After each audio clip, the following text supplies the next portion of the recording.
حضور کے صحابہ کائنات کے افضل لوگ تھے کہ نہیں تھے؟ انہوں نے کیا پڑھا تھا بتاؤ؟ کیا پڑھا تھا؟ صرف قرآن. ان کا نصاب صرف قرآن تھا. کوئی اور ہے تو مجھے بتاؤ. میرا چیلنج ہے دنیا. معلوم ہوتا ہے یہ ایسی کافی وافی کتاب ہے، اگر اس کو صحیح پڑھو، صحیح پڑھاؤ تو تم کائنات کے امام بن جاؤ گے جیسے صحابہ دنیا کے امام بن گئے. فرمایا قل اعوذ برب الفلق. میرے نبی آپ کہہ دیجئے نا، دعا کیجئے نا، اللہ سے مانگیے نا. اور رمضان تو ہے ہی دعاؤں کا مہینہ، مانگنے کا مہینہ. مانگا کرو اللہ سے. میں پناہ مانگتا ہوں صبح کے رب کے ساتھ. فلک کا معنی ہے کسی چیز کو چیر کر کوئی چیز نکالنا. اللہ رات کو چیرتے ہیں، دن نکالتے ہیں. بیج کو چیرتے ہیں، پودا نکالتے ہیں. اور آج کل تم دیکھتے ہو ماؤں کو چیرتے ہیں، آپریشن کرتے ہیں، بچہ آتا ہے. یہ سب فلک کے مفہوم میں شامل. اللہ تو میرا پروردگار ہے، میں اپنے آپ کو تیرے حوالے کرتا ہوں. کس چیز سے؟ 4 چیزوں سے تو مجھے بچا. اور ان چاروں چیزوں کا تعلق انسان کے جسم سے ہے. مجھے اللہ 4 چیزوں سے بچا. پودا جب زمین سے نکلتا ہے نا، اس کو حفاظت کے لیے 4 چیزوں کی ضرورت ہوتی ہے، یاد رکھو. یہ حجت الاسلام مولانا محمد قاسم نانوتوی رحمۃ اللہ علیہ کا ارشاد ہے. نکلنے والے پودے کو حفاظت کے لیے 4 چیزوں کی ضرورت ہوتی ہے. پہلا نمبر 1، پہلی چیز، یہ جو پودا نکلا ہے اس کو کوئی کیڑا، حشرات الارض کھا نہ جائے. اگر کوئی پرندہ بیج اٹھا کے لے گیا، کوئی کیڑا کھا گیا، درخت نہیں بنے گا، پودا نہیں نکلے گا. اس کو مخلوقات کے شر سے بچنے کی ضرورت ہے. پھر نمبر 2، اس کو مناسب موسم کی ضرورت ہے، خاص طور پر رات کو چاندنی لگے، دن کو دھوپ لگے. اور تیسرے نمبر پر اس کو مناسب غذا اور خوراک کی ضرورت ہے. پانی اس کو ملے، اس کو کھاد ملے، اس کو مناسب غذا اور خوراک کی ضرورت ہے، پھر فصل تیار ہوتی. اور چوتھے نمبر پر اس کو حفاظت کی ضرورت ہے کہ جب یہ گندم تیار ہو جائے، اللہ ان فصلوں کی حفاظت فرمائے. قرآن کے درس میں دعائیں قبول ہوتی ہیں، کہو آمین. اللہ ہمارے باغات کی حفاظت فرما، ہمارے فصلوں کی حفاظت فرما. پہلے بھی کپاس کی فصل متاثر، اس سے پہلے چاول کی فصل متاثر، سیلاب کی نظر، ملک معاشی بحران کا شکار ہے. آٹا لوگوں کو نہیں مل رہا، اس لیے دعائیں کیا کرو. ان 4 چیزوں کی ضرورت ہے. انسان کو بھی 4 خطرے ہیں.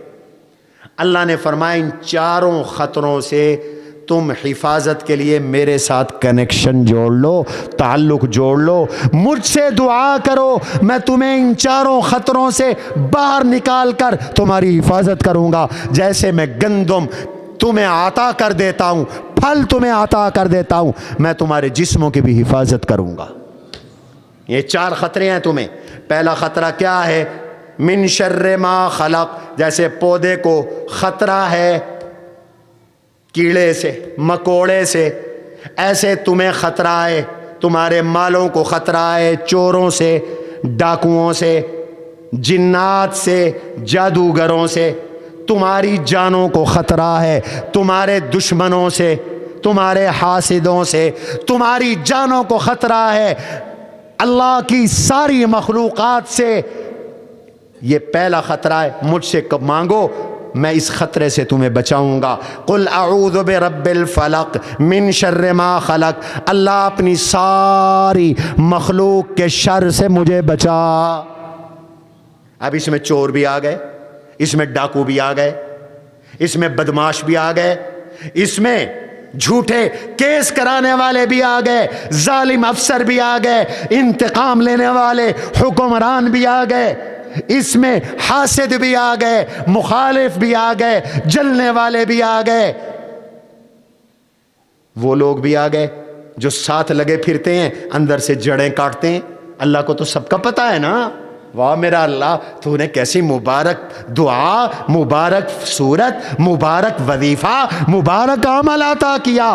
لفظ اتنا آسا ہے اور مفہوم میں کائنات کے سارے دشمن آ گئے۔ اللہ مجھے بچا من شر ما خلق، اپنی ساری مخلوق کے شر سے، سانپ سے، بچھو سے، شیروں سے، درندوں سے، جل جانے سے، ڈوب جانے سے، دیوار گر جانے سے، چھت گر جانے سے، لٹ جانے سے، پٹ جانے سے، اللہ ہر مخلوق کے شر سے مجھے بچا لے، کہو آمین۔ وَمِن شَرِّ غَاسِقٍ اِذَا وَقَبَ، اور اندھیرے کے شر سے، اذا وقب جب وہ داخل ہو جائے، وقوب کا معنی ہوتا ہے داخل ہونا۔ جیسے پودے کو ضرورت ہے رات کے وقت مناسب موسم کی، رات اس کی حفاظت والی ہو، اللہ رات کے وقت زیادہ حملے ہوتے ہیں، جادوگر جادو رات کو کرتے ہیں، چور رات کو نقب لگاتے ہیں، ڈاکو رات کو آتے ہیں، رات کے شر سے مجھے خاص طور پہ میرا اللہ بچا، آمین کہو۔ آ رہے ہوتے ہو اندھیرے میں، یہ ہمارا نانگ شاہ سے شجاباد تک کا حصہ یہ تو خطرناک قبائلی علاقہ بن گیا۔ دو واقعات ہمارے مہمانوں کے ساتھ، دو واقعات۔ کچھ دن پہلے ایک مفتی صاحب نانگ شاہ اترے، کوٹدو سے ان کا تعلق ہے، ان کا بیٹا یہاں پڑھتا ہے، وہ بیچارے ملنے آ رہے تھے، کار ایک آئی، اس نے کہا اتنا کرایہ لوں گا، میں لے جاؤں گا، بیٹھ گئے۔ وہ بیچارے بیٹھے، راستے میں دو آدمی اور تھے، اس کو درمیان میں بٹھا دیا، راستے میں لابر موڑ کے پاس کہیں اس بیچارے کے منہ پر ہاتھ رکھ کر اس کا سارا سامان نکال لیا، پیسے، موبائل، ہر چیز، گلا دبایا، رات کے اندھیرے میں کار روکی اور نیچے اس کو ڈال کر بڑے معزز مفتی صاحب، اللہ نے جان کی حفاظت کی، پھینکا اور چلے گئے۔